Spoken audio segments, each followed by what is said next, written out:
In this video, we are talking about breaking 80. We're out here on the driving range, going to talk some full swing.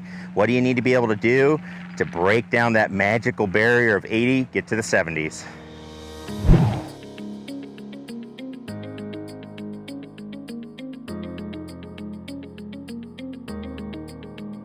Hey everybody, Scott Oden coming at you here. We are outside or on the range. We're here at Inwood Golf Course in Joliet, Illinois, my home base. And we are talking about what you need to do full swing wise to break 80. So when we get to breaking 80, we're gonna be talking about curve control. We're gonna get rid of this idea of trying to hit the ball straight all the time. Okay, so we're gonna get into that, show you a couple of stations and what we're gonna be doing to help you practice that. Before we go there, again, make sure you click the subscribe button.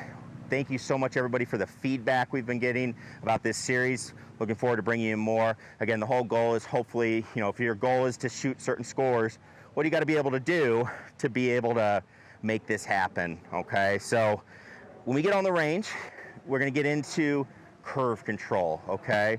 Again, I see a lot of people, they talk about hitting it straight all the time, and I just want to hit it straight. I just want to hit it straight. And unfortunately, when you start looking at it, there's a lot of scientific research about this. We're just not wired to be a robot, right? We're not robots. We are not wired to do things in a repetitive fashion and do it all the time the same way. So when we try and just make the same golf swing all the time and hit it dead straight, there's such a fine line to make that happen that it's pretty tough to do.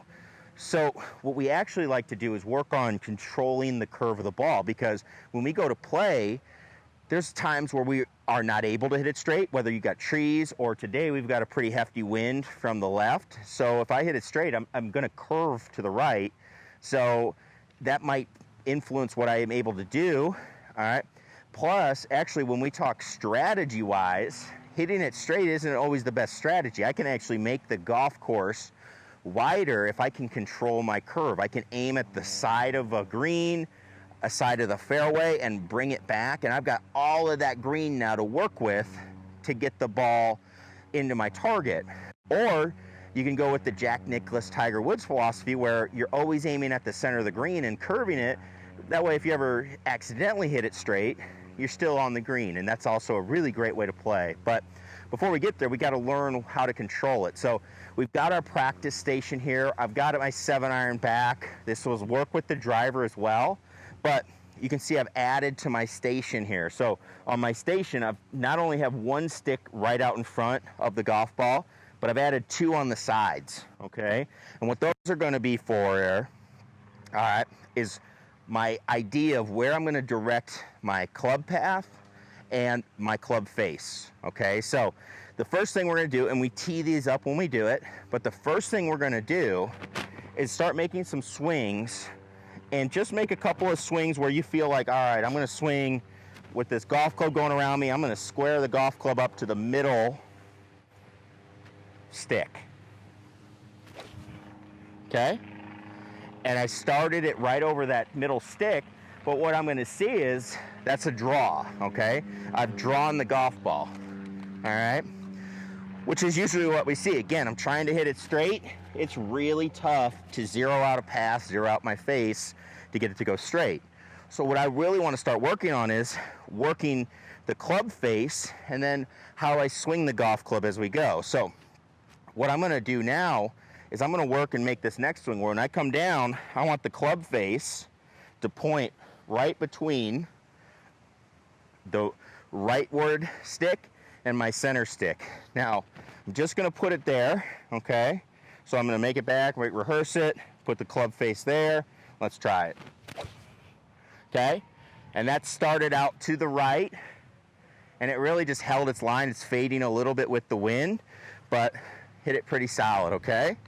So now, we start to see, okay, I can start the ball a certain direction. If I was to go the other way, get the face pointed between the leftward stick, and I'm aiming everything straight, by the way, as I go. But I'm gonna come down, I'm gonna get it pointed to the leftward side, and there it goes. Really started left, hooking left, all right? So now, I've got a good feel for what's it like to hit a push, a a pull.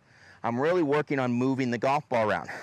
Now, those shots I, particularly wouldn't want to hit really any of those, maybe the middle one, but it's not the point of the exercise. The point of the exercise is when we get out to play, I've got to be able to, on demand, hit the shot I need. So I'm really learning the feels of club face as I go and what it does to the golf ball, okay? Now this would be a great time if you have a launch monitor. We have a launch, our Flight Scope Mevo back there, but you can use any of the monitors just to get a feel for what's the distance that you got going on. So you start looking at it, okay, we're getting a feel for the face, but now I got a second element. Well, I've got to start directing the club path as well. Both of these initiatives, or both of these ball flight laws, right, are going to be what help us control the ball, okay, assuming we're hitting it solid, okay? So now I'm going to go back and I'm going to point the club face back out to the right, but I'm going to work really hard on getting my shoulders set so I can swing the golf club out more to the right towards this rightwood stick. So I'm going to have the club face in between the sticks. I'm going to swing the club path out towards the right side, okay? And we're going to see what we get. Started out to the right, and it is drawing back very nicely. Actually, a right on target shot there, drawing against the wind. So that was really good. So what I can see is, all right, if I get the face there and I get my path out there, I hit a shot that I feel like I can play. A nice high draw, hit really solidly, and then we go from there. And then conversely, I could go to the left side, see what happens when I set my shoulders so my path travels a little bit more to the left. I bet we'd start seeing it fade a little bit. But the key is, if you're going to get really good at controlling the golf ball, you got to get out and experiment with the curves of the ball. Don't try to make every swing the same. Get out with a trident setup here, that's what we call it. Hit different shots and see how it affects the target. One thing that's the key to breaking 80, you got to be able to keep the ball in play, okay? The other thing is you got to be able to get it on target a little bit. You don't have to be perfect. It's not like you have to hit every green and reg, but you do have to get it on target a little bit. You're going to find that it's a lot easier to do it. You're going to have easier chips, which then lets you get up and down more, which is also a requirement to breaking 80. You got to get up and down a little bit, but you set yourself up by giving yourself reasonable chances to do that. And then the big thing is avoiding penalty shots. You have to avoid penalty shots if you're going to break 80, because that's just giving away free shots. You don't have that much room for air now as you're hitting the ball. So that's how we start breaking 80, controlling our curve, getting into experimenting a little bit, hitting shots, figuring out what we can do, and then we start playing with that idea like we would on the golf course. So what do you have to do to be able to do this? If you can hit a series of 10 shots where you mix it up, okay? You say, I'm going to go 5 draws, 4 fades, and you execute 80% of them, okay? And you hit one like straight one or whatever stock one you want. If you get 80% of them to do the right shape, you hit it solid, all right? You're going to be in the ballpark. You're going to be really, really on track to break that 80 number, all right? So thanks everybody so much for watching. Hopefully this helps you start understanding curve. Again, as you're trying to break this 80 number, you want to get to a feeling where it's not just about being a robot. It's about trying to figure out how to maneuver the golf ball. That's going to help you deal with all the situations that come on the golf course and really help you play better golf and be able to get that score, make a lot of pars, maybe make some birdies, avoiding making big numbers. That's how you do it. So again, thanks so much for watching. If you have any questions or comments, we'll love to hear what your thoughts are. Leave them in the comments section below, and we will see you in the next video.